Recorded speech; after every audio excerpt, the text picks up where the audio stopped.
নতুন সংগঠনের নামে তারা তাদের রিক্রুটিং বা দাওয়াতি কার্যক্রম পরিচালনা করছে বলে আমাদের কাছে সংবাদ আসে।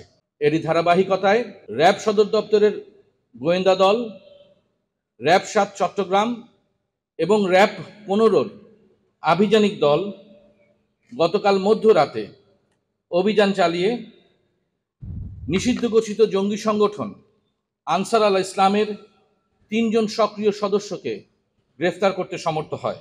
গ্রেফতারকৃত হচ্ছে মোহাম্মদ জাকারিয়া মণ্ডল, মোহাম্মদ নিয়ামাতুল্লাহ এবং মোহাম্মদ ওজায়ের। মোহাম্মদ জাকারিয়া মণ্ডল তার বাড়ি ইসলামপুর জামালপুরে, বোরহানুদ্দিন ভোলায় এবং অপরজন ফেনীতে। তাদের কাছ থেকে আমরা বিভিন্ন উগ্রবাদী পুস্তিকা, লিফলেট এবং বিস্ফোরক তৈরির ম্যানুয়াল এবং মোবাইল ফোন জব্দ করেছি।